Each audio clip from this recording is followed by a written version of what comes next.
Vamos con claqueta y chía. Primero que nada, muchísimas gracias por estar aquí, por tu tiempo. Me pone muy muy contento de poder convocar a la comunidad latinoamericana de realizadores y realizadoras en torno a estas temáticas. Lo primero que te quiero preguntar, en realidad me gusta partir por el origen. ¿Cómo se llega a ser una directora de películas cuando ser director o directora siento que es algo que no se entiende muy bien desde al principio, sino que es más bien algo que tú te imaginas que alguien está tomando la cámara y está grabando algo, pero no sabemos muy bien qué está haciendo el director, y más aún en el género del documental, que es como un misterio eterno cómo se dirige el documental. Entonces, eso, me gustaría que abordáramos un poco cómo fue que tú llegaste a ese puesto específicamente, y el interés que tú sentiste por eso, si es que habías tenido relaciones como más con la cámara en mano, digamos, y tú dijiste, oh, quizás no me gusta tanto la dirección de cinematografía, sino que yo quiero dirigir, me gusta crear las historias. Desarróllame un poco el cómo fue ocurriendo esto en tu vida. Ya. Sí, a ver, dirigir documentales es algo que creo va cambiando de proyecto en proyecto dependiendo del equipo con el que cuentes, tanto técnico como humano, ¿no? También.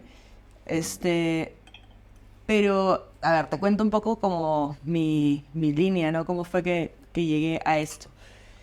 Yo estudié comunicación audiovisual hace mucho tiempo.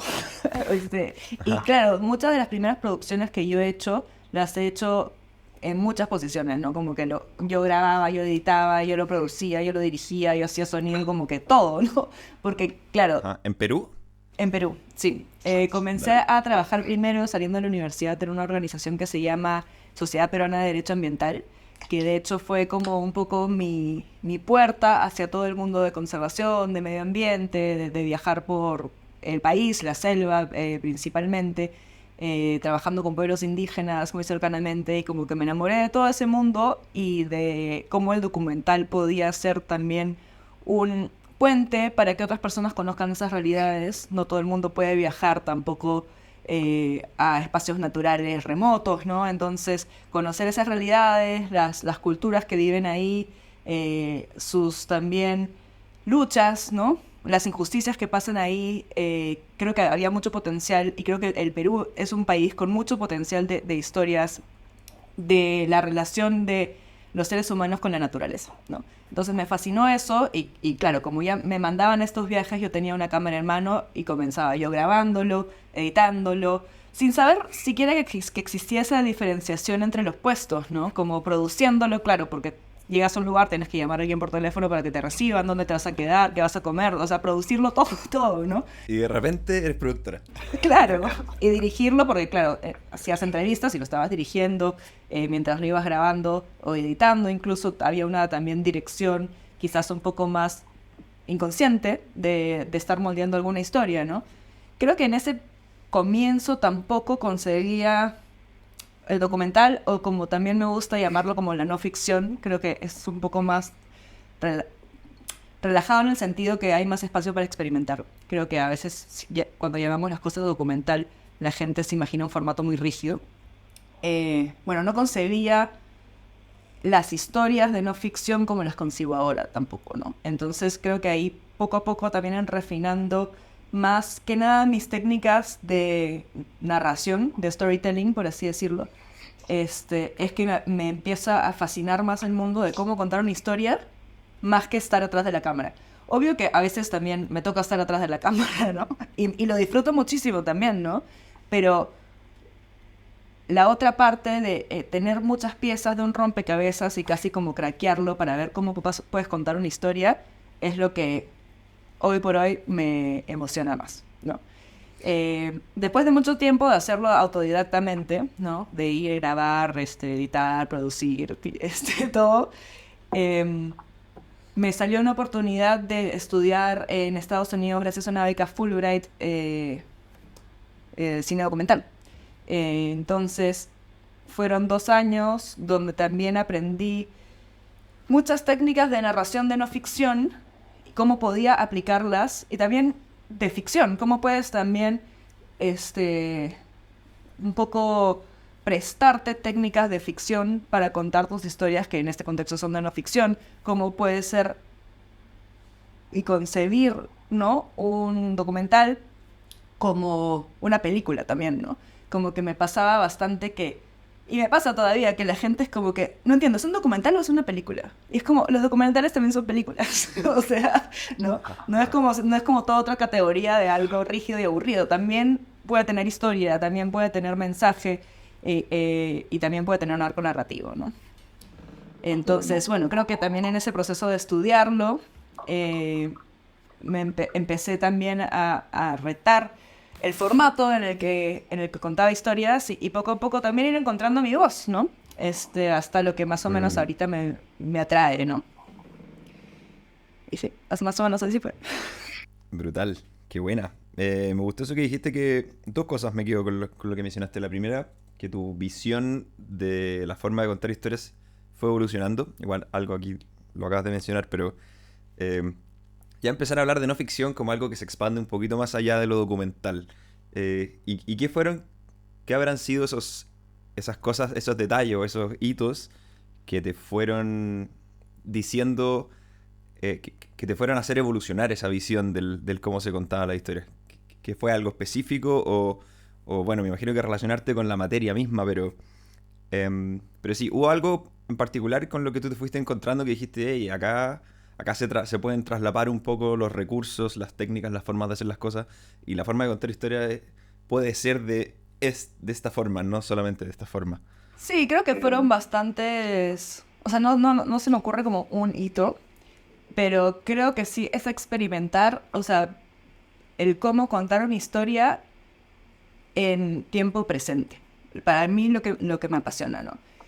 Y claro, es complicado en el mundo de la no ficción, de lo que decimos realidad, porque obvio que toda la realidad que está documentada está alterada también, porque hay una cámara de por medio, ¿no? Y hay una producción de por medio. Pero bueno, ya ese debate creo que no tiene, no tienes, Sí, no. Mucho se habla del eterno conflicto de la subjetividad. sí, o sea, no creo que tengan ni una respuesta, ¿no?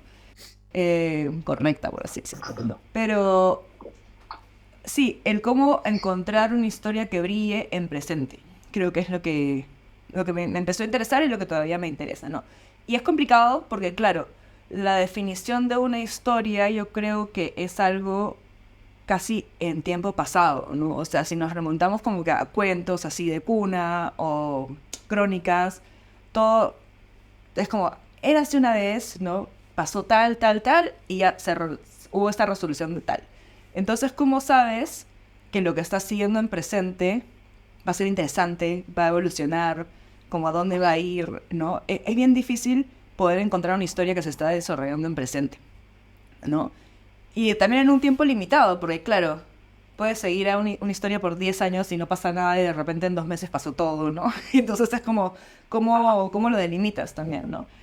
Entonces creo que sí, es encontrar, aunque sea como que herramientas que puedan darte ese sentido de estar en presente, que es lo que sientes cuando ves una película, ¿no? Cuando ves una película, claro, estás viendo la historia en presente. Muchos documentales que también usan entrevistas, todo es en tiempo pasado, ¿no? Como cuéntame cómo comenzaste, ¿no? Y le pones tomas de apoyo que un poco ilustren lo que ya pasó o material de archivo, ¿no? Pero cómo podemos retratar cosas más como en cine directo, ¿no? De lo que esté pasando en este momento.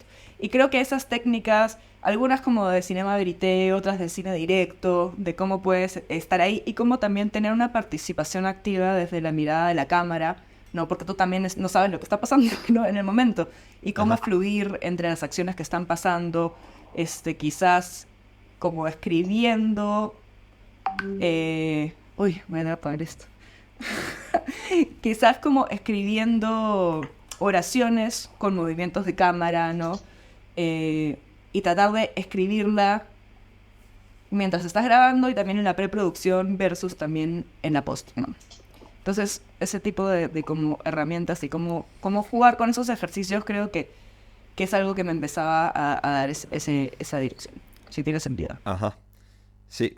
Y otra cosa que dijiste al principio era sobre la relación, el potencial de Perú y de la gente del Perú como quienes tienen una relación muy particular o quizás cercana o muy inmersa quizás ¿Por qué lo dices? Como qué es lo que te hace...? No creo que es exclusivo de Perú, ¿no? A ver, puedo hablar como de de la región, de nuestros países también, y la relación que tienen con la naturaleza, porque, claro, creo que son personas que dependen de los recursos directamente, ¿no? Entonces la relación con con la naturaleza y dentro de ese mundo es diferente a gente que vive en la ciudad y tal, ¿no? Y en esta relación creo que existen como infinitas historias y mundos, y entonces yo siempre vi como igual a mi país como un paraíso en ese sentido de poder encontrar diferentes como capas de historias, de mundos diferentes, ¿no? O sea, yo siento que he viajado mucho por mi país y muchas veces me parece que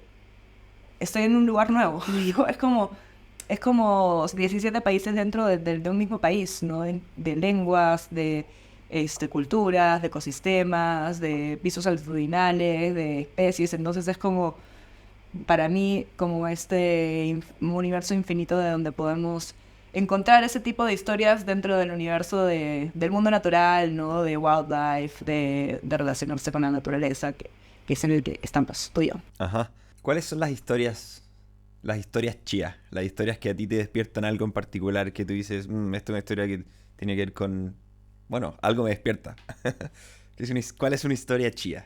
Ay, es una pregunta, no sé, es bien difícil, ¿no? Porque te puedo decir las que he estado trabajando últimamente, ¿no? O también, em, a ver, históricamente en mi carrera he hecho cosas que tienen que ver con el mundo natural y principalmente de culturas, de personas relacionándose con el mundo natural, ¿no? No es que yo hago como cine, o televisión o lo que sea, de vida silvestre per se, ¿no? Sino más bien como la relación de personas con la vida silvestre, ¿no? Este, eso creo que es una ventana que ahorita, que también durante mucho tiempo llevo experimentando, ¿no?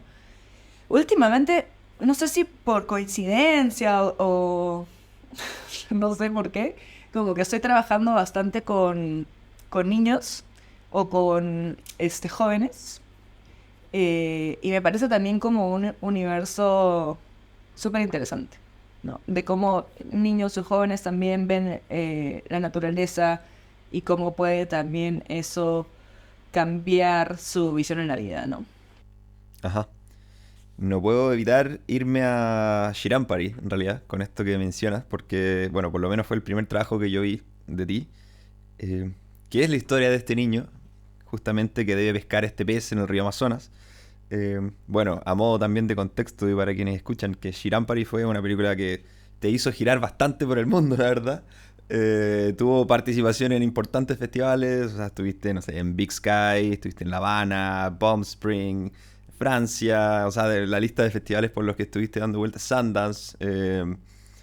Creo que podrías decir que hubo un antes y un después de Shirampari, así, que fue un punto de inflexión en tu vida que... De hecho, Shirampari nos ha regalado como muchísimas alegrías, la verdad. Y ha sido como un proceso que siempre se sintió fácil, ¿sabes? Muy diferente a otras producciones que estoy haciendo ahora o que he hecho antes, donde siempre, bueno, hay más obstáculos, las cosas como no salen como tú quieres, porque no puedes controlar la realidad, ni el tiempo, ni el clima, ni las personas. Hay tantos factores, ¿no? Aleatorios. Pero con Shirampari, no sé, como que eso que sentí que estábamos en el lugar correcto, en el tiempo correcto y todo como que se dio. Así es lo que... Y se dio desde la preproducción, la producción, o sea, la post también, como siempre lo tuvimos súper claro. Y bueno, a pesar de que al comienzo tuvo una distribución complicada, no es que lo sacamos y empezó a entrar a festivales así nomás, como que lo hemos trabajado bastante. También como cuando una vez que se desatoró, por así decirlo, como si nos llevó a un montón de festivales a lo largo del mundo y también como fluyó un montón. Entonces, no sé, creo que siempre le voy a tener un montón de cariño a esa película. Y sí, es un antes y un después en estilo, en, no sé, haber logrado tener una visión y haberla podido ejecutar como muy cercano a como cuando lo escribí, sin antes nunca haber ido a la zona, ¿no? Entonces, y todo lo que también me ha regalado en términos de mi carrera, ¿no? Creo que sí, definitivamente, para mí es un antes y un después. ¿Podríais contarnos un poco, en términos bastante prácticos, cómo fue que se gestó el proyecto?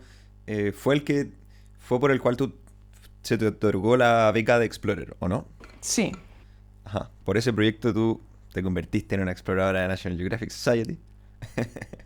sí. Y cómo, en realidad, para quien dice, pucha, tengo una idea, no sé qué hacer con esta idea, como que podría ejemplificar un poco cómo fue el momento en que tú diste con una primera idea inicial, una historia, te aproximaste, quizás hiciste un scouting, cuánto tiempo, cuántas personas fueron, en cuánto tiempo se produjo, más o menos para hacerse una idea de la escala de película que terminó siendo y cómo fue producida en un principio. Sí, yo creo que la concepción de Shirampari no fue algo que pasó de la noche a la mañana. O sea, es una idea que teníamos con Diego Pérez, que es mi socio de la productora que tengo en Perú, que se llama Taller.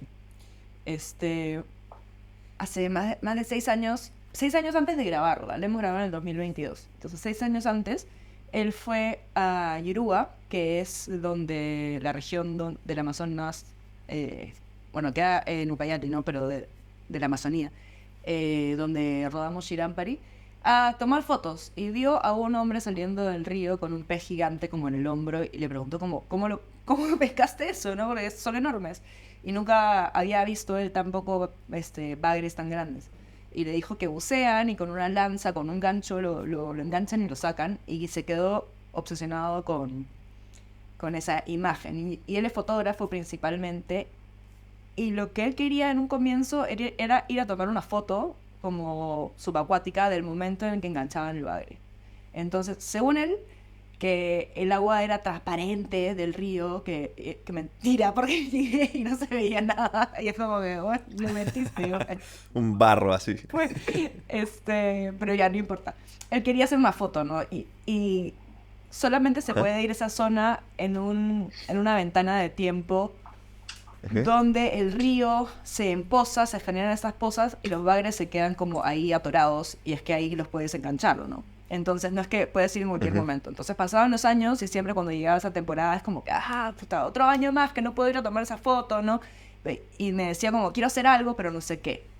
No sabía si una exposición, un libro, una foto. O sea, ¿qué haces con esa foto igual, no? O sea, la colgas en Instagram, o sea, más allá de eso, como generas más impacto, ¿no? Y bueno, luego yo me fui a estudiar a Nueva York y cuando volví a Perú, que ya como pandemia más o menos, se abrió una convocatoria de National Geographic que es como RFP, que significa como Request for Proposals, sobre historias de Heritage and the Natural World, ¿no? De herencia en el mundo natural. Entonces me dijo como, hay que hacer algo de esta práctica. Pero teníamos, claro, un tema, pero no una historia, ¿no? Entonces yo también como ya estaba así súper nerd con todas mis cosas así narrativas. Es como, ya, pero eso es un tema. O sea, que vamos a ir a hacer un documental sobre la técnica, que es un tutorial, o la historia de la técnica. O sea, qué tipo de... No me en verdad, en ese momento no me interesaba hacer un documental así. Entonces, claro, de entrevistar a gente como, ¿dónde aprendiste esto? ¿No? Como, que podría haber sido totalmente, ¿no? Otra película, sí. Totalmente. Entonces empezamos a tener llamadas de Zoom con los guardaparques de la zona que ella conocía y ellos nos empezaron a todos a apuntar hacia Arlindo, que es el papá de Ricky. Como, tienen que hablar con Arlindo, que él es súper pilas, como que él era un líder también de la comunidad de Ayénica. Entonces hablamos con él y justo todos tenían internet en esa época porque como era pandemia el gobierno les había puesto para que los niños puedan ir a clases virtuales, ¿no? Entonces teníamos tiempo y internet y hablábamos con Arlindo, ¿no? Como, ya, ¿qué podemos hacer, no? Y nos contó que tenía un hijo que todavía no había aprendido la técnica, ¿no? Que tenía como 11 años en ese entonces. Y le dijimos, ya, entonces todavía no le enseñes, vamos a aplicar este fondo. Y cuando vayamos, lo que nos interesaría grabar es el proceso de tú cómo le enseñas la técnica a tu hijo. vamos a aplicar el fondo, nos vamos a ganar el fondo y vamos a ir a hacer el documental. Claro, como, espérate un toque que ganamos el fondo y vamos. Obvio que le dijimos que es un quizás, ¿no? Porque es un viaje caro, y para hacerlo bien requiere también el fondo, ¿no? Ajá, ajá. Pero ya creo que en ese momento, ya cuando teníamos como el arco narrativo de la historia como súper clara, también te da mucho más confianza a la hora de aplicar a fondo, ¿no? O sea, ya sabes cuál es tu personaje, ya sabes cuál es su objetivo, cuáles son sus obstáculos, y al final como que es un formato simple, pero difícil de encontrar en la realidad en tiempo presente, la verdad. Es súper difícil de encontrar como alguien que esté a punto de hacer algo y que responda a una pregunta narrativa que al final de tu corto, de película, de tu largo, lo que sea, responda como una pregunta que se pueda responder con sí o no. Bueno, es como todo el tiempo la película como que plantea desde el comienzo como, ¿podrá Ricky atrapar a este padre? Y al final te la responde como sí o no. No. Así, como suena simple, pero es súper difícil de encontrar en la realidad. Y una vez que ya teníamos eso construido, como que escribimos el esto y bueno, por suerte salió y nos dieron el fondo y así me volví expert. Ajá. Y una vez que ocurrió eso, se van de una, no sé, como el proceso de preproducción, dije, ya pescamos una crew de, no sé, 3 4 personas, nos vamos 2 3 4 semanas, X tiempo, y ahí cuán predefinido está lo que debería haber ocurrido. Y ahí es donde se empiezan a traslapar un poco los horizontes de lo, de lo real, de lo que está dirigido. Sí, definitivamente también hay mucha dirección, ¿no? Después de que salió el fondo, no sé, habremos ido como en 6 meses, 7 meses, ¿no? Como, igual teníamos que esperar que sea la temporada donde se tenía que ir. No es como, vamos mañana, ¿no? Ya. Y por suerte teníamos el presupuesto para contratar como a gente en cada una de las áreas y no tener que tampoco dobletear, ¿no? En puestos, que sería el escenario ideal, dependiendo del proyecto, ¿no? Porque hay proyectos que creo que también requieren más intimidad. Pero en este, que también es como una expedición a la selva, te cansas un montón, como necesitas manos y gente que cargue cosas y como que el calor, los mosquitos, la comida, te deshidratas, es un ambiente duro. Entonces, mientras más gente tengas, yo creo que suma. Entonces, sí, fueron como 6 meses después. El crew fue como de 5 personas, más un guardaparques que también estaba haciendo como medio fixer de allá. Pero claro, ella estaba allá. En total 6. Y yo sí, antes de ir, escribí un tratamiento de... Hablando con Arlindo también, yo creo que fue como también una creación en conjunto con él, de todas maneras. Como, ya, le vas a enseñar, pero ¿qué implica? O sea, ¿cuáles son los pasos que va a pasar, ¿no? Como que, primero de hecho, tienes que como enseñarle cómo armar el gancho, después vas a salir a buscarlo, como cómo es la expedición hasta a las playas, dónde van, cuánto tiempo te quedas, dónde se quedan, como todas esas preguntas para poder imaginarte las diferentes escenas con las que vas a ir construyendo como tu relato. Y sí lo escribí como, no sé, como casi sí. muy cercano como es alucinante. O sea, y sí hubieron obviamente cosas como dirigidas, pero como nosotros lo hicimos llegamos a la comunidad y tuvimos como una asamblea con toda la comunidad a explicarles lo que íbamos a hacer, y como con papelógrafos y post-its fuimos diciendo, ya, entonces, ¿qué les parece si el lunes hacemos esta escena o el martes tal, ¿no? Y todos estaban como ahí como colaborando, y al final como falta alguna escena y es como, sí, falta algo donde las mujeres se vayan a cosechar también. Entonces grabamos también un montón de escenas que tampoco al final no usamos. Y fue bien interesante porque, claro, todo fue en Ashénica y nosotros no hablamos Ashénica. Entonces no sabíamos muy bien tampoco lo que estaba pasando en cada momento, y fue como también confiar en que, bueno, por ejemplo, la escena con la que abre, está como Armindo con su papá construyendo un maspoti, que es como un lugar donde se esconden para cazar, y les decía como, bueno, hablen pues de quién te enseñó para hacer quién te enseñó a hacer el maspoti, cómo era Arlindo de niño, como que una anécdota, si se acuerdan, y hablaban como media hora mientras no iban construyendo, y dijo, puta, ¿qué estarán diciendo? O sea, ni idea. ¿Arlindo era la única persona que les traducía o había alguien externo? No, Arlindo. Pero claro, después Ya. de hablar media hora, como que no, tampoco te lo traduce palabra por palabra. Es como más o menos hemos dicho esto, ¿no? Y ya cuando lo tradujimos palabra por palabra, ya, ¿no? Te das cuenta qué momentos como que brillan y que otros también se ven forzados, ¿no? Este, O sea, tenían un montón de registro en una lengua que no entendían, que primero había que doblar o que traducir para empezar a decir, ok, esto va y esto no va. claro, claro. Pero Wow. claro, yo sí les pedía que hablen de ciertas cosas en particular, ¿no? Entonces, y de ahí sorprendía, pues, ¿no? Ya cómo ellos interpretan como ese pedido en su propia lengua. Ya, así fue, más o menos. Qué buena, qué buena. De todas maneras me queda dando vuelta esto que... Bueno, sobre si eso no es dirigido, yo creo que hoy día estamos demasiado preocupados de querer entender quizás cómo se hicieron estas cosas y de repente vemos un docu así como el del maestro Pulpo, por decir, y la gente me ha preguntado, como, ya, pero eso no ocurrió, ¿sí? Es como que es demasiado más importante aferrarse a las cualidades fácticas de lo que ocurrió, de lo que no ocurrió, versus los símbolos, que en realidad eso es lo que nos está entregando y que eso es el mensaje y eso es lo que importa de la película. Pero bueno, también vivimos en un tiempo de como alejado del mito, por así decir, que quiere aferrarse a lo que puede comprobar y a lo que puede... A, lo, a que nuestra cabeza cierre aquello que puede entender que ocurrió.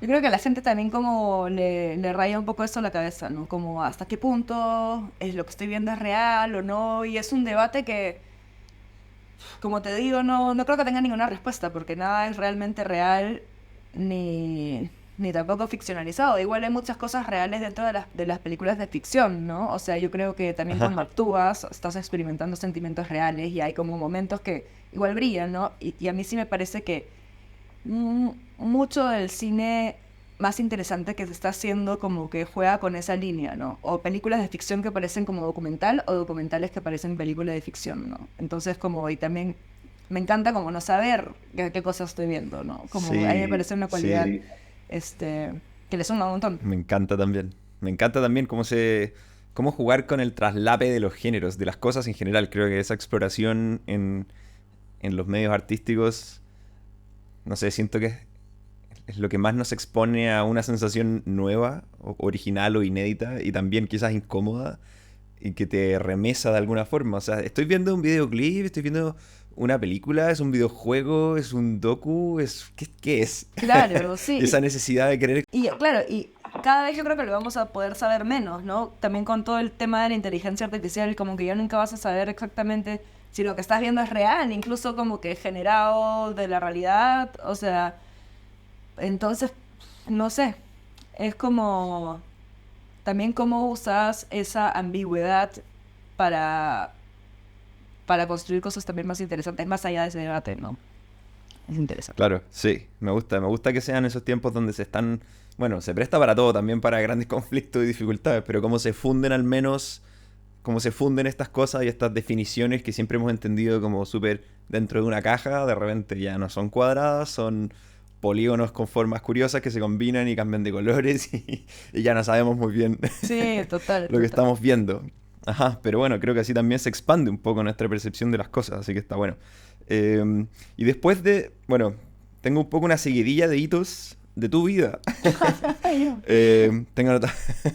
A ver, cuéntame mi Después de vida. Shiram, claro, te cuento un poco de tu vida. En particular, después de Shirampari y toda la... Quizás me gustaría solo, como para terminar también, de ejemplificar la vida de la película, cómo ocurre que termina, que gira quizás por tanto tiempo, quien hoy día también quiera hacer su película, sepa que se tiene que enfrentar quizás a una posibilidad de que su película tenga que dar una vuelta por un circuito de festivales y eventualmente pasan 1 o 2 ciclos, 2 años, y en qué queda eso, en qué está hoy día Shirampari, por ejemplo, dónde se puede ver esa película, en manos de quién está, y para entender un poco ese post-camino de la película. Sí, o sea, todo el tema de distribución es complejo de navegar, más para un corto, ¿no? porque creo que el mercado de largos es diferente, porque claro, el mercado, yo creo que la meta con un largo es quizás como venderlo eventualmente, ¿no? Pero el de cortos, muy rara vez lo puedes vender, porque tampoco hay muchas plataformas que compran cortos, ¿no? Y bueno, cada vez menos que compran largos también. Yo creo que la industria como que también está pasando por un momento bien confuso y cambiando bastante, ¿no?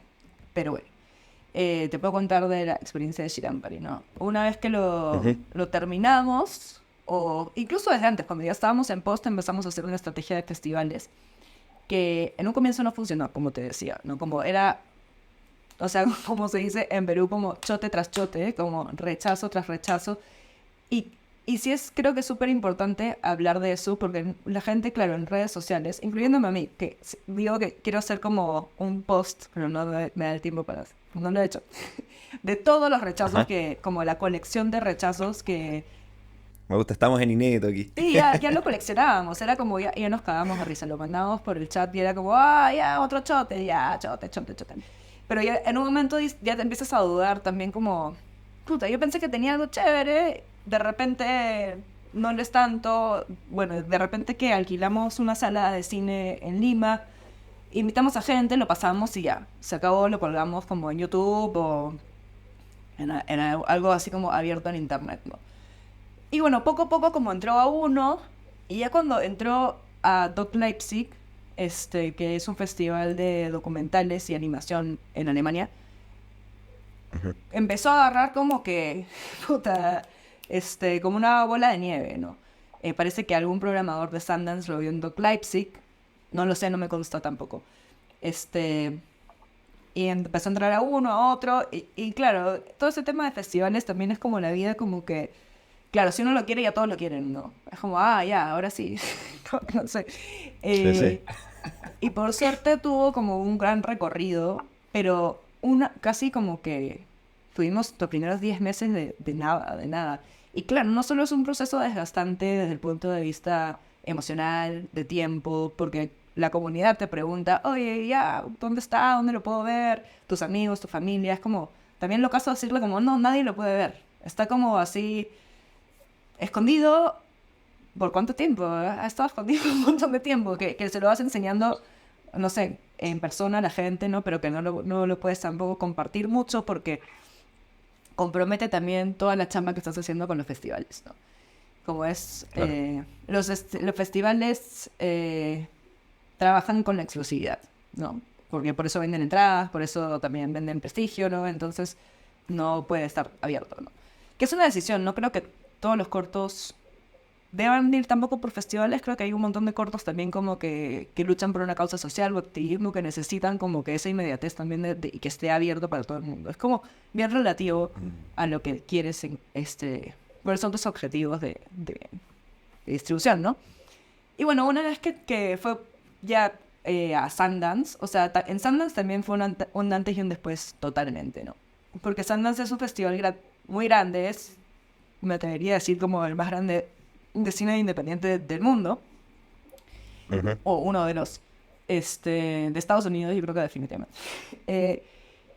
Y ya empiezas a tener como ahí también reuniones con gente que está interesada en adquirir tu corto, ¿no? Como ya como casi te buscan a ti más que tú tienes que buscarlos a ellos, porque hay gente que también hay que entender que su trabajo es ir a festivales a comprar cortos, o comprar contenido, cada vez menos, como te digo. Pero bueno, está The New Yorker, está POV, está, bueno, esos son los con los que nosotros empezamos a hablar también, ¿no? Y ahí hay un trabajo también de negociación, de derechos también, porque claro, como también fue financiado por National Geographic, como que tienen un tiempo en el que es de ellos, pero bueno, ya contratos, legalidades, cosas así. La cosa es que al día de hoy lo ha comprado POV Shorts de PBS y en septiembre se estrena ahí y ya va a estar abierto para todo el mundo. Pero Buena. durante 2 años no lo estuvo, ¿no? O sea, estuvo como, claro, en festivales y tal, pero es necesario a veces como que tenga ese proceso para poder como que ganar como el prestigio, por así decirlo, para que pueda estar en una plataforma mejor que YouTube. Y al final como lo termina viendo más gente, al final es como... se espera más, pero al final tiene como más impacto también, ¿no? más audiencia.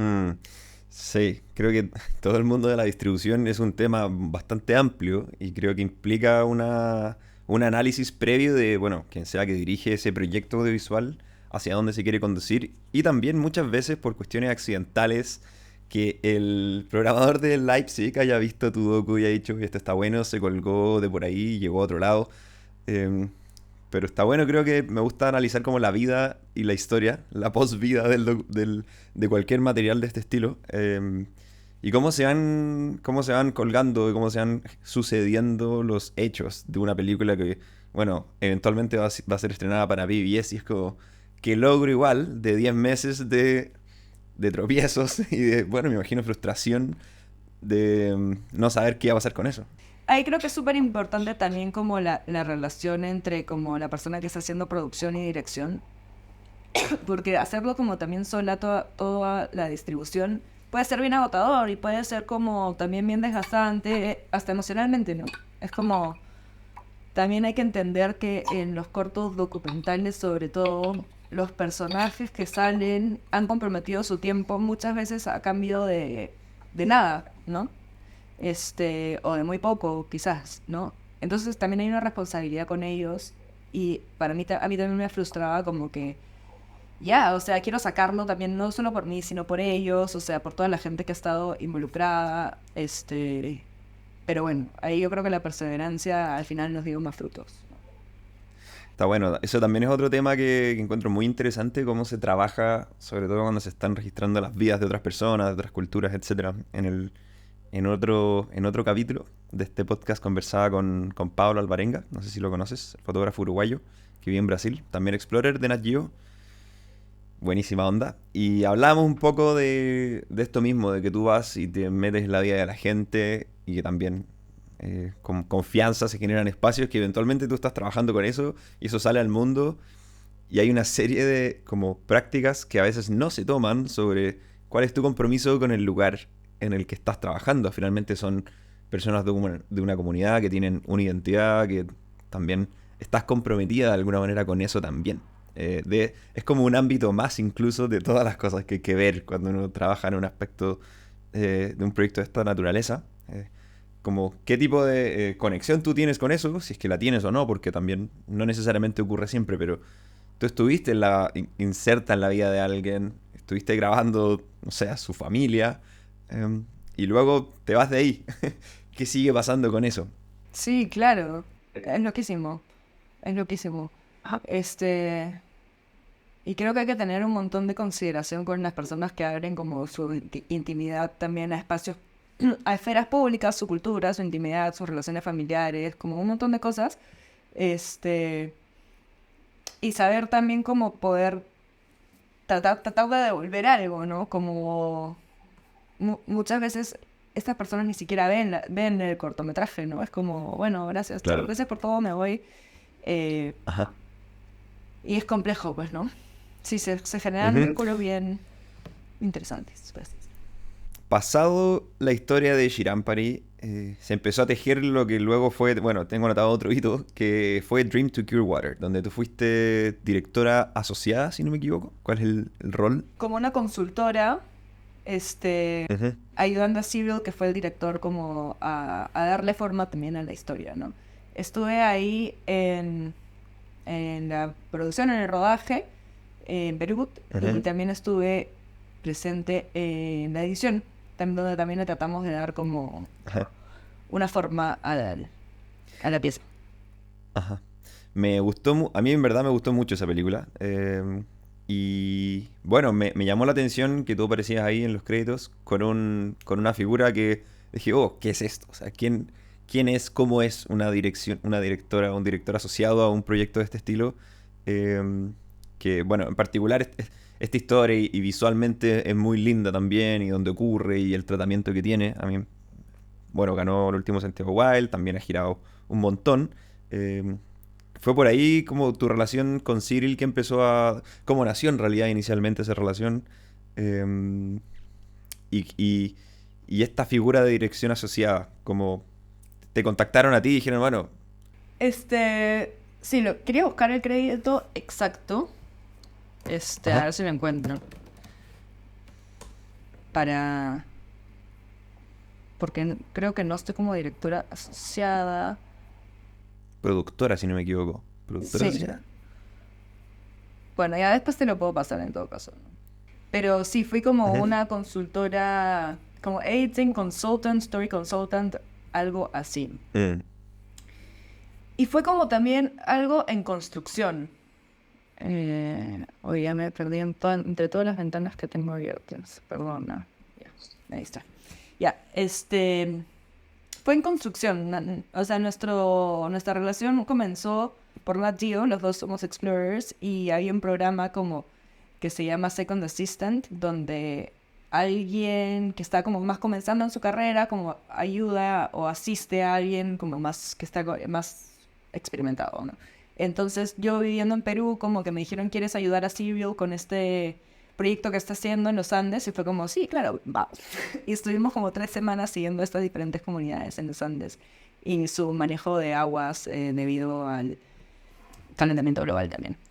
Y en un comienzo fui su asistente, ¿ah? Totalmente, como que se extendió, era un crew súper chico, éramos 4. Ajá. Entonces se extendía ya como a bastantes cosas. No era como, pásame el 35, ya, pásame el trípode, o sea, era mucho más que eso, ¿no? Primero porque por el tema del idioma, Ajá. que no solamente fue una traducción, sino también era una interpretación de su punto de vista de la realidad. Yo trataba de contarle a Serial también cómo operan las culturas andinas, ¿no? Como su cosmovisión. Y Cyril es de Eslovenia. él es de Eslovenia, sí. Dale. Este, entonces ya desde ahí creo que sí tuve un rol también bien activo en cómo íbamos construyendo la historia, ¿no? Entonces ya desde ahí yo creo que era evidente que era más que un asistente, ¿no? Porque las entrevistas las estaba haciendo principalmente yo, porque yo hablaba en español, ¿no? Entonces, eso, y proponer algunas escenas, o cómo interpretar lo que estaba pasando, ¿no? En muchos aspectos. Ujú. Y luego, a la hora de editar, también creo que tuve significativa incidencia en cómo terminó siendo el corto, ¿no? De cómo podemos, armar escena tras escena, cómo darle un arco, cuál va a ser el clímax, cómo lo vamos a, qué escenas incluso vamos a dejar afuera, qué personajes o entrevistas dejamos afuera, ¿no? Cómo encontrar también algunos momentos que tienen esta tónica de cine directo, que en medio de entrevistas por lo menos escuchas como que, sígueme, ¿no? Y es como que sientes que estás ahí en su expedición, ¿no? Ah. Entonces ya de ahí sí hubo una conversación, súper chévere y horizontal también con Serial, de fue como, oye, necesitas otro crédito porque no has sido solamente un asistente, ¿no? Y ahí como que nos inventamos Ah. este híbrido, para que funcione para un poco de término paraguas de todo lo que había hecho, ¿no?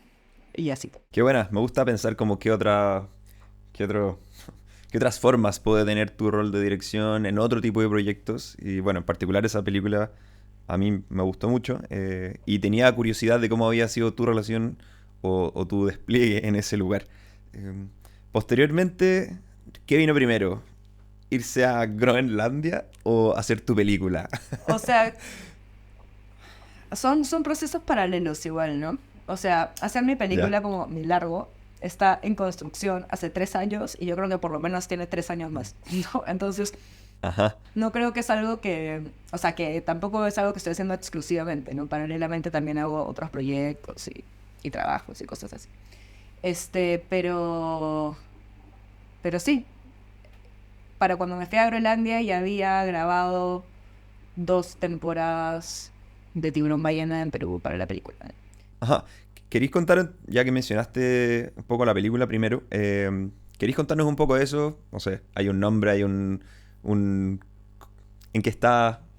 Como dijiste ahora, quiero hacer mi largo, de qué se trata, o por dónde te fuiste a meter, etcétera. Sí, o sea, yo creo que ya quería hacer un largo porque quiero hacer un largo.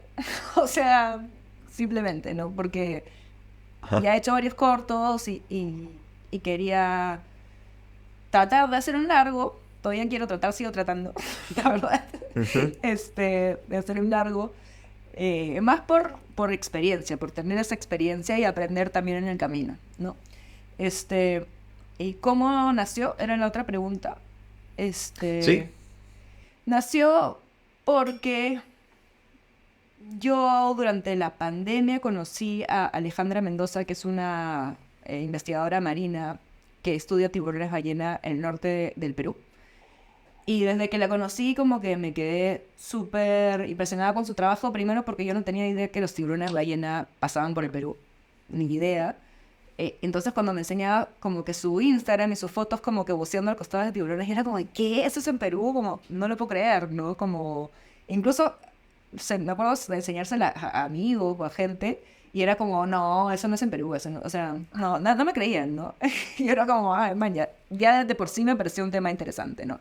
Pero nuevamente era mm, como, claro, es un tema, pero ya, ¿qué historia vamos a contar con los tiburones ballena en el Perú? ¿No?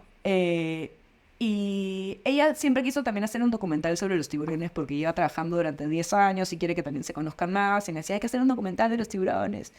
Y nuevamente era como, ya, pero tipo, ¿qué cosas sobre los tiburones? Que te haces sentar a contarme como que el paper que has hecho, pero a una cámara. claro. Y creo que después de ver Chirampari, como que también ella me dijo, oye, yo también conozco un chibolo es un niño, ¿no? En jerga peruana. Que, bueno, sale conmigo a los avistamientos de tiburón ballena desde que tiene 5 años, en ese momento tenía como 10, 11 ya. Y es súper, o sea, súper apasionado de los tiburones, sus hermanos son pescadores, pero él quiere ser biólogo marino y siempre como que me acompaña, me hace preguntas, como que toma notas, y se nota que está súper interesado, que es algo particular para los niños de la zona, que bueno, siempre, la aspiración, lamentablemente, también por contextos así socioeconómicos, siempre es ser pescador, ¿no? O las Ujú. oportunidades que te ofrece el contexto son esas. Entonces era como un niño particular. Y su relación con ese niño también era bien particular, porque son como que amigos, es medio su mentora, ¿no? Y ya, me pareció interesante. Entonces la película va de la relación de ellos dos a lo largo de 4 años, ¿no? Porque lo estamos siguiendo, se llama Ever, el niño, ya que ya es adolescente casi. Hasta que se Ajá. gradúa secundaria, como mientras va creciendo paralelamente a la investigación que está haciendo Vale de tiburones ballena, que un poco es para descifrar como sus rutas de migración, o sea, a dónde se van cuando pasan por Perú. Y un poco mientras descubrimos las rutas de migración, también descubrimos un poco las propias rutas de la vida de Ever, ¿no? Como que hacia dónde va a ir una vez que se gradúe, ¿no? Como qué va a hacer. Eh, entonces en eso va. Y sí, por lo menos van a ser 4 años de grabar, que ya hemos grabado 2. Este año vamos a ir al tercero. Nos acabamos de ganar el fondo de DFP de Sundance y Sandbox para poder hacer esta expedición. Entonces, súper Buena. felices porque también es súper difícil hacer un largo. Es otro deporte totalmente que hacer un corto. O sea, otros pasos. Es loquísimo, es loquísimo. Yo estoy aprendiendo muchísimo también de cómo ni siquiera existe un corte de la película, pero ya existe en el mercado, ¿no? Como hemos estado como pitcheándola para justamente atraer partners en el Festival de Málaga. Ahora en 2 semanas me voy a Camden, en Estados Unidos, a pitcharla también. Hemos entrado al foro de coproducciones de San Sebastián. Entonces ya es como, se va generando como una vida de la película sin que siquiera exista. Entonces es loquísimo como la distribución de un largo se tiene que contemplar desde el desarrollo, ¿no? Es totalmente diferente a un corto. Este, y sí, esa es la película básicamente. Wow. Wow. Y, o sea, cantidad de cosas en realidad. Me prendió la ampolleta de muchas cosas mientras hablabas. La primera es pensar en un margen de tiempo que es de registro de 4 años o más. Y cómo, cómo comprometerse con eso ya primero es mucho decir y todo lo que implica. Y luego cómo mantener con vida el proyecto en la que hay que ir alimentándolo y hay que conseguirle recursos. Y bueno, está toda esta vida antes de que la película exista como tal, pero ya está como proyecto. Y eso me parece muy interesante y yo creo que es algo que también se conoce poco para quienes no saben cómo se desarrolla un proyecto de estos plazos. Em, Entonces, claro, tú primero consigues una primera forma de levantar este proyecto, de instalarlo, de echarlo a andar y luego decir, cresta, hay que ir echándole combustible a este asunto en el camino. Todo otro podcast, este, Ya lo creo. no sé, de distribución, de cómo hacer un largo. O sea, yo estoy aprendiendo muchísimo, es el primer largo que hago.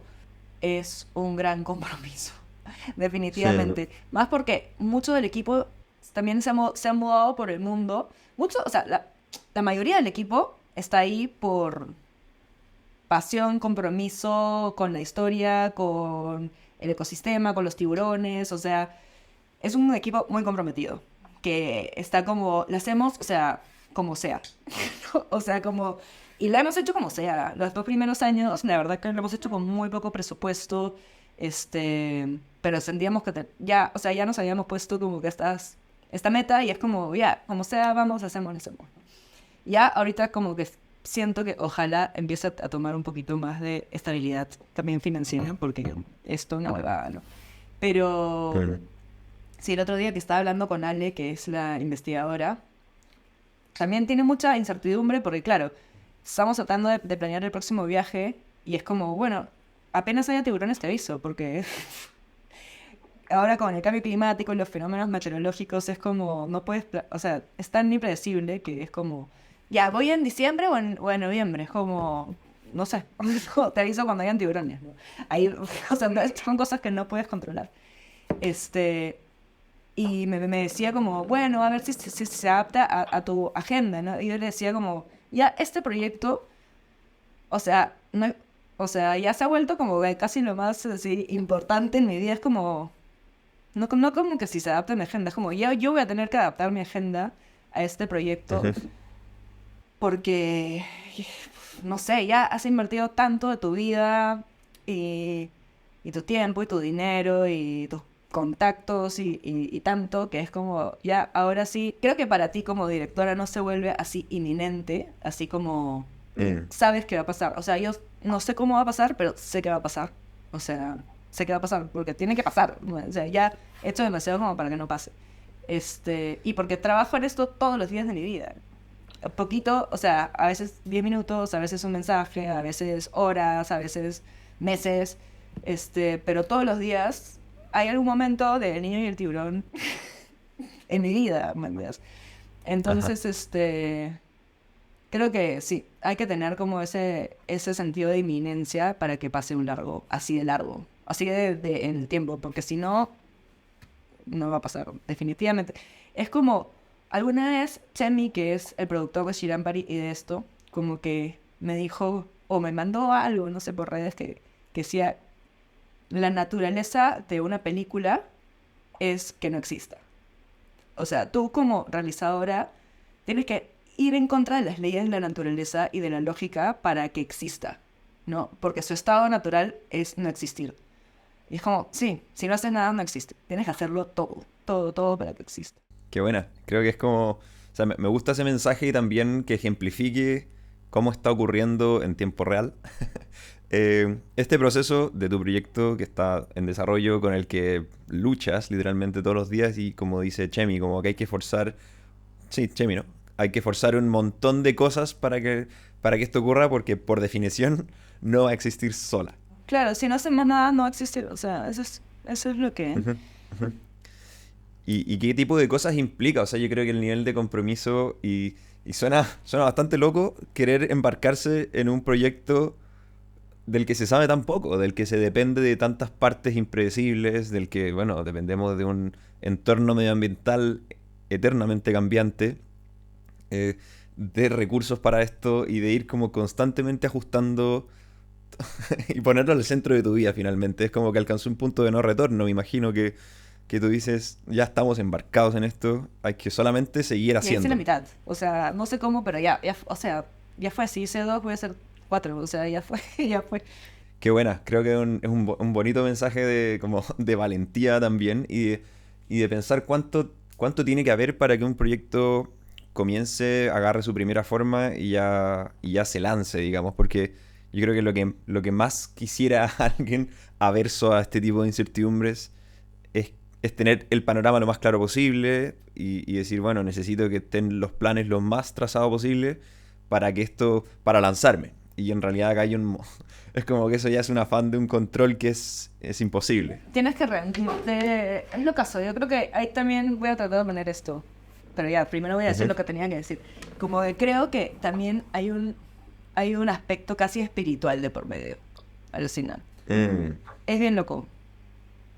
O sea, inexplicable, ¿no? Como, así como esta fe ciega de que por arte así, no sé, magia o van a pasar las cosas y al final va a existir una película. Ajá. Sí, pero que no es para nada racional. Para nada, porque obviamente no sé si vamos o sea, a encontrar tiburones.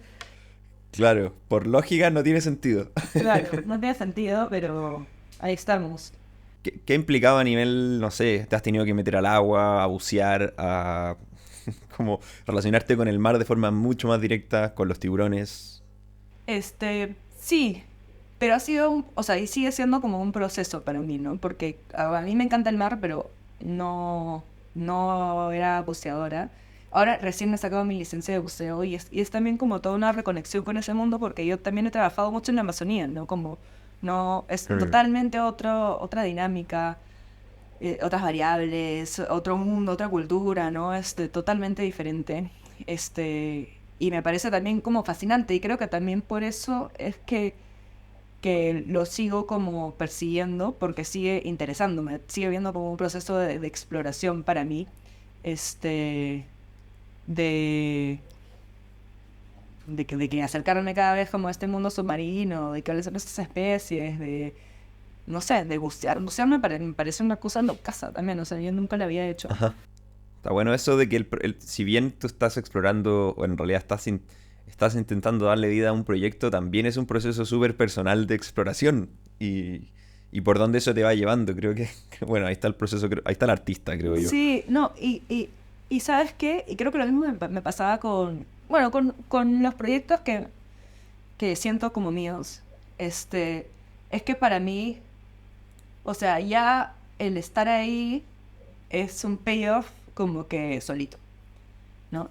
Como para mí, lo de Shirampari, estar ahí, o sea, el rodaje me pareció que ya lo pagó todo, ¿no? O sea, como fue increíble como viaje, como experiencia de vida, ¿no? Como ya fue suficiente y de ahí todo el resto fue como que increíble, ¿no? Pero suma, ¿no? Pero igual que me pasa con el niño y el tiburón, como cada vez que estoy ahí y puedo ver un tiburón ballena, me parece que ya lo valió, ¿no? Como que lo valió. Ajá.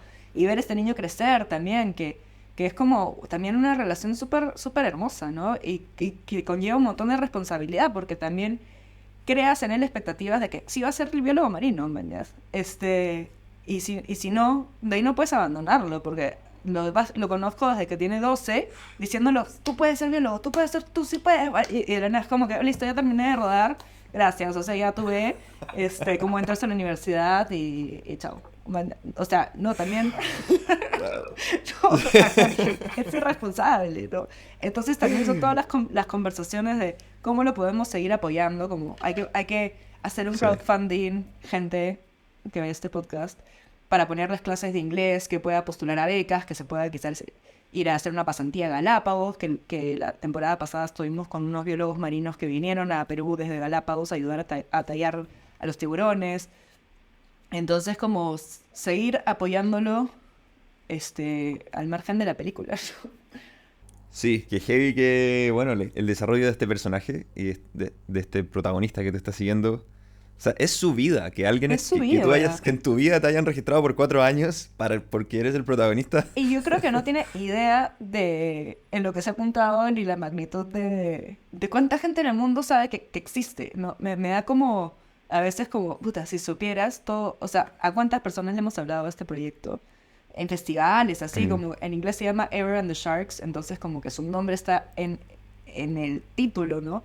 Y sale como que Ajá. en eventos, en pósters, en cosas así, y él está como viviendo su vida, teniendo idea, claro. Y paralelamente se gestaba una ida enseñarle a las comunidades de Groenlandia a contar historias. ¿O no? Algo así. Sí, también ¿Qué concibió. onda eso? Este, sí, que esto ha pasado, a ver, fuimos ahí en abril de este año, un mes a una isla al noroeste de Groenlandia que se llama Umanak, donde viven como 1000 personas, 1200 personas, a trabajar con un orfanato, como una casa de niños, Children's Home, con jóvenes también que iban desde los 13 hasta los 21, 22. E hicimos un taller de storytelling para que ellos puedan traer los temas como más pulsantes, sus vivencias, y usar como que herramientas de storytelling, videos, ¿no? Para poder contarlas y un poco como canalizar sus vivencias, ¿no? Y hicimos un documental también, paralelamente, con algunos de los chicos que participaron del taller también. Lo estamos haciendo todavía. De hecho, la próxima semana me voy a editarlo.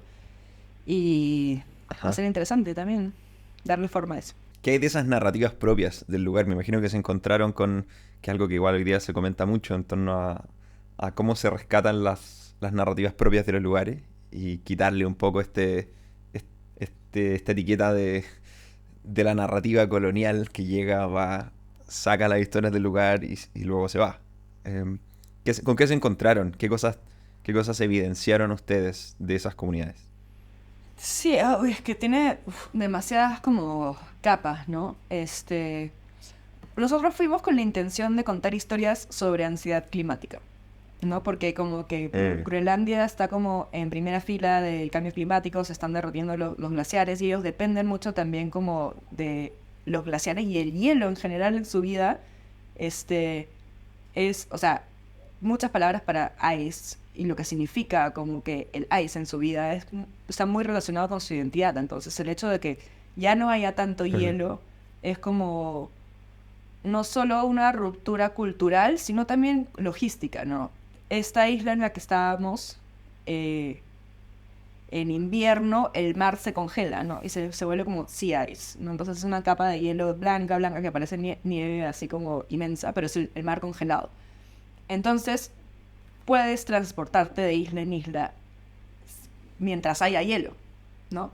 Si no hay hielo, las islas quedan totalmente aisladas, ¿no? Redundantemente. Entonces, hay un sentimiento de aislamiento, que viene con depresión, ansiedad, ¿no? Entonces, claro, cuando hablamos como también de cambio climático, no necesariamente son las consecuencias como directas, no como no hay agua, sino como ya no hay transporte, ¿no? Como va también como moldeando esas logísticas del día a día.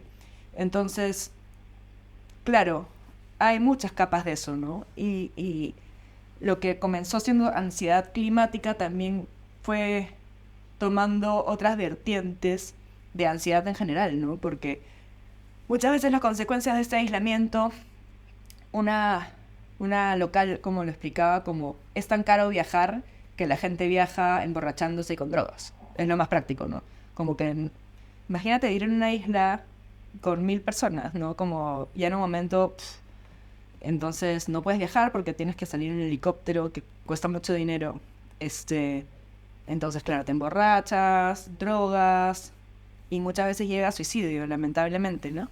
Y muchos de estos chicos lidiaban también con casos cercanos de gente que se había quitado la vida, su hermano, su mejor amigo, su papá. Entonces, fue súper duro, como que ahora comenzó por cambio climático y terminó siendo como mucho más profundo que eso, ¿no? Wow, me imagino que se escarba un poquito la superficie y se empiezan a encontrar ya rápidamente una cantidad de ámbitos, todo súper, o sea, que ajeno para alguien que vive en una ciudad mediterránea, por así decir, un clima relativamente estable, que de repente, me imagino que más encima, como se fragmentan los hielos y entre isla e isla, hay un punto medio en el que debe haber como mar quebradizo, donde no Claro, sé que si es se puede súper peligroso. navegar. Es peligroso, o sea, como mucha gente se ha muerto porque se cae del hielo. O sea, es muy, muy delgado, se quiebra, caes y después como que o te congelas o no puedes salir porque no encuentras la salida. Imagínate, puta, terrorífico. Pero con todas esas también Wow. como dificultades y situación tan dura que les toca vivir, al final como sí hemos decidido también desde el rodaje que la temática principal que queremos más bien es como que es lo que lo sigue impulsando a querer seguir estando ahí, ¿no? A estos niños que han pasado por tantas cosas, pero más bien como igual los ves dándose de risa, como queriendo salir como que a pescar, a cazar, a pasarla bien. Claro, hay días y días, obviamente, ¿no? Claro. Pero sigue habiendo como un will to keep on going, ¿no? Entonces, eso es lo que queremos que rescate el documental, ¿no? Como sus sueños, ¿no? Como a dónde van tus sueños. Ujú, ujú. ¿Esto pretende terminar siendo una pieza audiovisual de un largo o algo así? ¿O como qué forma más o menos han previsualizado? Por ahora, yo creo que va a ser un corto medio largo. O sea, como algo de entre 25 y 30 minutos. Que va a contar la Ya. historia de 3 de ellos. Este, cada uno con su pequeña como que también arquito, porque cada uno tenía como que hoy algo que quería aprender, ¿no? Pero contando también de dónde vienen, ¿no? Para que tenga más sentido el contexto en el que los ves ahora. Qué increíble experiencia y pasar de el trópico y los tiburones a el polo norte y las auroras boreales y los menos cuántos grados bajo cero, o sea, no sé, ni idea, Sí, en 20. algún momento llegamos como a 32. Pero Wow. no, o sea, era porque estábamos en un sled en la noche, entonces con el viento y todo se sentía como 32, pero no era que estaba a menos 32. Este, Wow. sí, pero también como algo que me pareció súper chévere de esa experiencia fue que a pesar de que sea algo muy diferente a mi contexto y a lo que estoy acostumbrada, sentí que hay como un común denominador entre comunidades indígenas, ¿no? O sea, tuve la oportunidad de enseñarle Shirampari a los chicos de Umanak y como se relacionaron un montón, como que veían a Ricky cazando y es como, Wow. ¿caza también? Yo también cazo, o sea, como, wow, loquísimo, ¿no? Y fue súper chévere eso. Qué cool conectar realidades tan opuestas y similares al mismo tiempo. Em, ¿Qué, Sí, me gustaría pasar como quizás a reflexiones un poco más amplias en torno a la carrera y a tu relación con tu forma de trabajar y a si sientes que hay algo que es lo que se ha establecido y tú dices como hay cosas, hay algo que siempre está como en eterna construcción, en eterna evolución, pero también hay cosas que ya están establecidas quizás de la forma en la que tú haces las cosas, en cómo trabajes, incluso desde lo más práctico del cómo trabajas, no sé, de cierta hora, de repente te desvelas haciendo, qué sé yo, tratando algún tipo de proyecto temática. Eh, ¿cuál, ¿Cuáles han sido tus aprendizajes en eso? Y quizás también, que poco pasando a a los aprendizajes, que quizás lección o mensaje tú le darías a alguien que está hoy día quizás queriendo meterse al mundo del storytelling, de tratar temáticas a partir de medios escritos, audiovisuales, de la imagen, etcétera. Ya, a ver, entonces una es como más como cosas prácticas, como ideales de trabajo, por así decirlo. Es la primera pregunta, o a Sí, qué te refieres. como tu relación, más que práctica, es como más filosófica de qué es trabajar para ti, porque es mucho más que hacer cosas para obtener dinero a cambio, es mucho más Obvio, que sí, eso, es no, como... si quieres hacer dinero, Entonces... absolutamente este no es el rubro. Este, Mm, pero a ver, no sé, lo que se me viene, la reflexión que se me viene a la cabeza, que es algo que también converso bastante con las personas que colaboro y trabajo, es como que también qué es la riqueza, ¿no? O sea, para mí la riqueza es como disponer de tu tiempo para crear algo, o sea, permitirte crear, ¿no? Pero permitírtelo en realidad, no como un hobby, no como un rezago de voy a trabajar en mi trabajo real y lo que me sobre de energía y tiempo lo voy a dedicar a crear, no, sino como poder tener la como agencia, ¿no? Para poder mm, creerte de que eres como worth, como de crear, ¿no? Como que creo que muchas veces no nos damos esa licencia, ¿no? Como, no, o sea, a ver, ella sí, ¿no? Pero yo no me lo puedo permitir. Es como, no, sí te lo puedes permitir. Y para mí eso es como riqueza, no es como dinero, ¿no? Sino que a veces se puede traducir en dinero, bravazo, porque tenemos que vivir todo de algo, ¿no? Pero, Eh, o sea, de hecho, tienes que esforzarte que se traduzca en dinero, porque si no, no lo vas a lograr, ¿no? Pero, pero para mí, o sea, permitírtelo de verdad y creerte esa narrativa para ti misma, es como la razón creo que por la que lo sigo haciendo, ¿no? Porque me sigue sumando experiencias de vida que para mí esa colección de experiencias de vida es como riqueza, ¿no? Entonces, sí lo veo como un trabajo, definitivamente, no es como, ay, es que me encanta tanto que no siento que estoy trabajando. No, sí siento que estoy trabajando y es un trabajo súper duro también, ¿no? Como implica, ajá. claro, lindo estar en la selva, en el Ártico, en el mar, pero implica horas como que también largas a veces, cargar cosas pesadas, como que redundar día tras día, buscar algo que quizás a veces no encuentras. Lo que te comentaba al comienzo de esta llamada, incluso después del rodaje, visualizar 54 horas, de poner como que en timecodes en un Excel, de ahí sentarte a moldear hasta que tengan sentido. De ahí en la distribución como que rechazo. Es como, obviamente, es duro, es muy duro. Pero creo que lo que le recomendaría a gente que está interesada en este rubro, desde mi experiencia, que tampoco es muchísima, ¿no?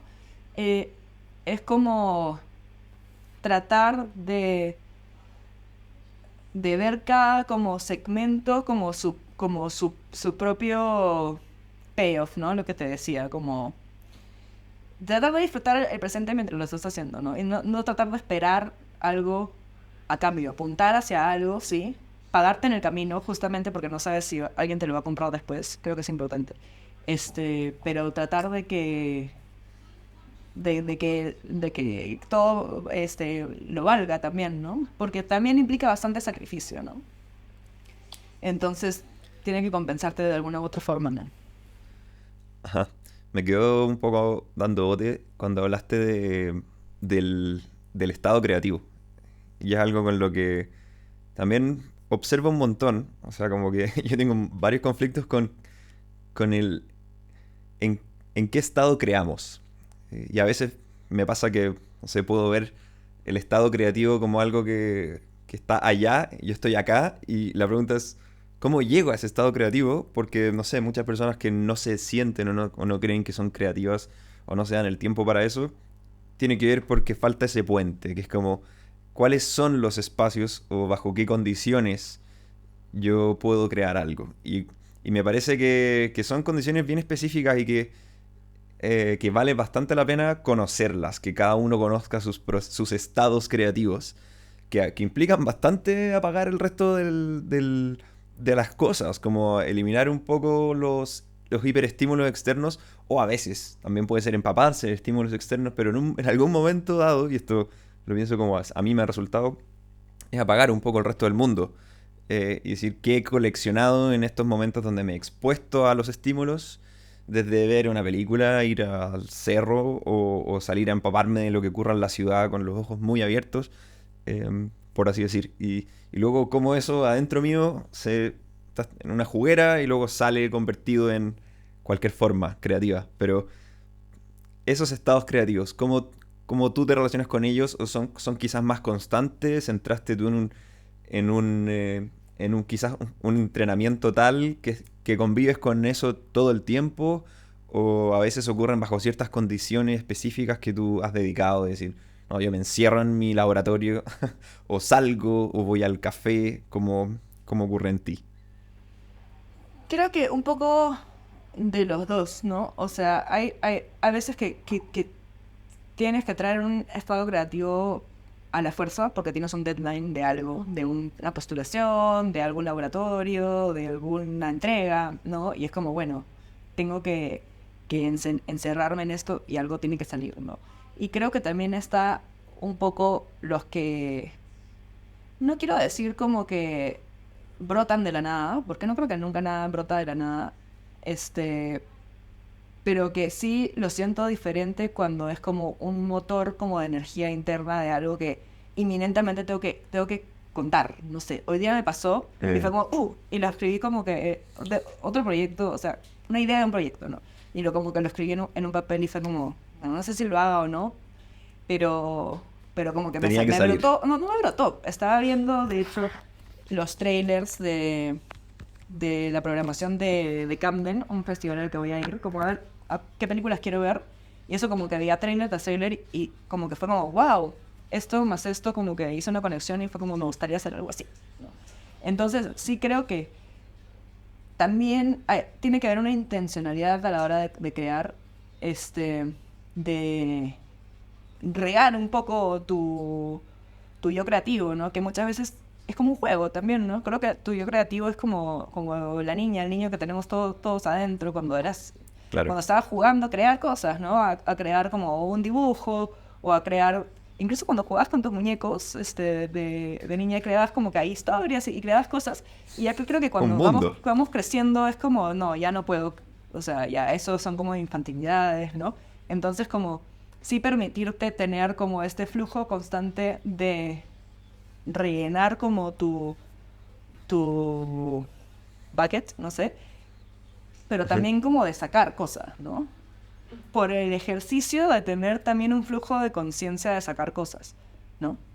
Entonces como que desde este tránsito de como que entrada y salida, creo que constantemente se activan procesos cognitivos, creativos y tienes que trabajarlo y regarlo para que también generen ideas, ¿no? Hablar con gente, ir a exposiciones, ver películas, pero también tú también sentarte a escribir, como que a ver qué sale, ¿no? Y permitirte como esos dos momentos, creo, ¿no? Hay este libro que de Eh, hecho he empezado como hace algunas semanas que se llama The Artist Way. No sé si lo has escuchado, de hecho es un montón.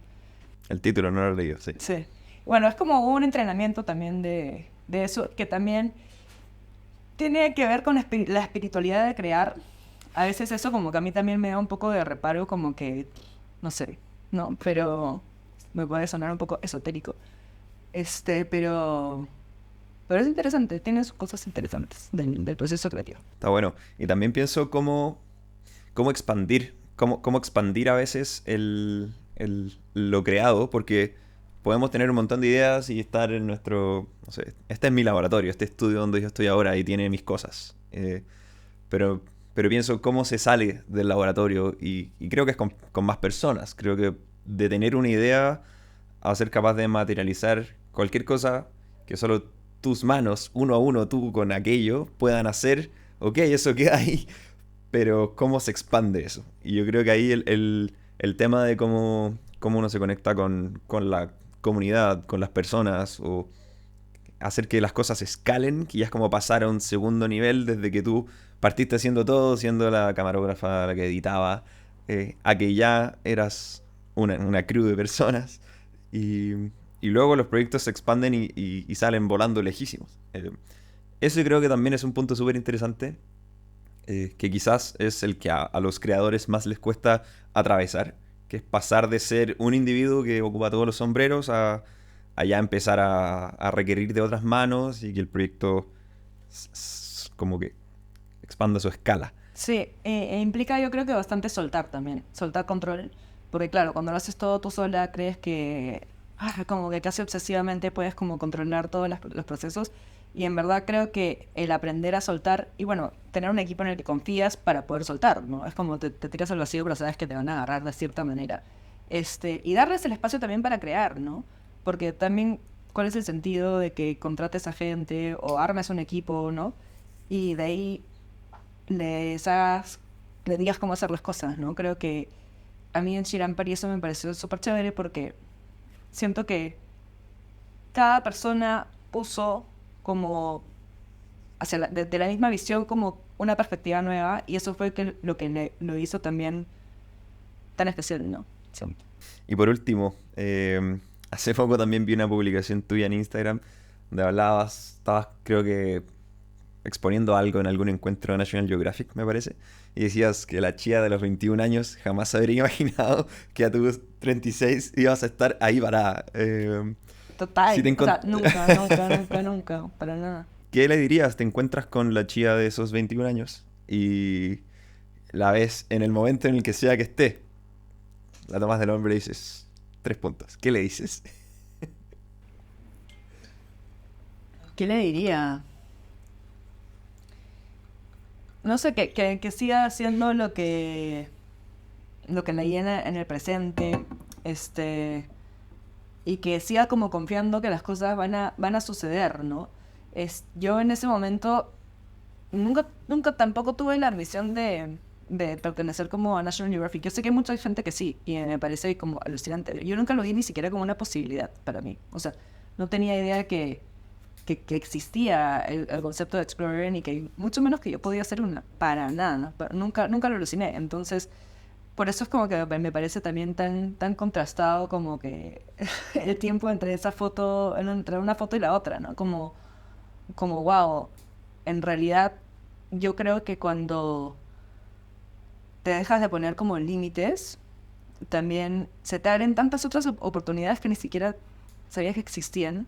Este, entonces, creo que el espacio para que las cosas sucedan puede llegar a ser mucho más grande que el espacio para que las cosas no sucedan.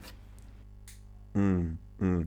Y creo que las expectativas también ahí juegan un rol importante. Y creo que frente a esta pregunta, que ya la he hecho varias veces, tanto aquí como en otros lados, me llama la atención cómo todos los destinos terminan siempre siendo torcidos por las expectativas. Es como que probablemente alguien que siempre quiso la cosa se encontró con muchas más frustraciones que alguien que estaba más abierto a que se fueran quizás orgánicamente dando las cosas y también estando súper atento a las oportunidades y al entorno. Eh, pero curiosamente desapegado de las expectativas de querer ser tal cosa específica. Y curiosamente, la historia de querer ser alguien de National Geographic, un fotógrafo, un realizador audiovisual, es como el sueño de todo niño que hoy día está persiguiendo estas cosas. O sea, también yo lo soñé. Eh, pero claro, hay ese tema de cómo se van transformando las expectativas y también se va dejando que la vida hable un poco por la naturaleza que tiene, que es bastante mágica por sobre todas las cosas. Sí, sí. Y creo que eso en términos como también como creativos, ¿no? Como también cuando tienes una visión como muy rígida de lo que quieres que sea como tu película o algo así, puede que no estés viendo como que como una mejor película que está al frente tuyo en el momento, ¿no? Entonces creo que sí, es muy importante saltar expectativas y tratar de estar como también presente. Creo que esta profesión como tiene bastante de eso, ¿no? De como estar o sea, estar constantemente atenta a, a los estímulos que tienes alrededor, a las oportunidades en las que se transforman esos estímulos y creo que cuando prestas atención como las cosas están ahí, muchas veces. Excelente. Chía, ¿dónde la gente encuentra tu trabajo? ¿Dónde te puede seguir? ¿Dónde se encuentran contigo? Bueno, por Instagram estoy como oscilación constante, y tengo una Ajá. página web que también es www.luciaflanes.com y bueno, Shiran Pari va a estar El taller. próximamente en POV, también está el taller en instagram.pe y, y sí, nada, creo que por ahí por Instagram es la forma más fácil de también ir como estando actualizada de donde van saliendo las cositas.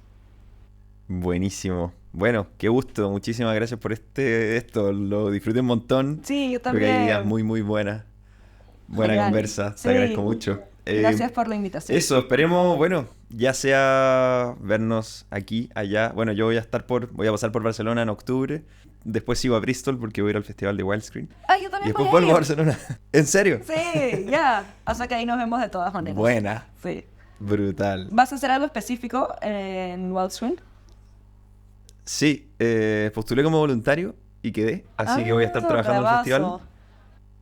Sí, muy entretenido. Ya me tocó el año pasado. Bueno, en Jackson En Well nos Jackson, vimos claro. porque yo también estaba ahí trabajando. Y bueno, excelente oportunidad para ir a ver cómo funciona el festival desde adentro y conectarse un poquito más más forzadamente con lo que está Claro. ocurriendo. Bueno, nos veremos ahí entonces de todas maneras. Buenísimo. Ya, bravazo. Que estés muy bien, Chía. Chao. Chao, chao. Gracias por mantenerte hasta este momento de este episodio. Si te gustó, puedes compartirlo, suscribirte y mantenerte atento o atenta a los próximos episodios. Nos vemos.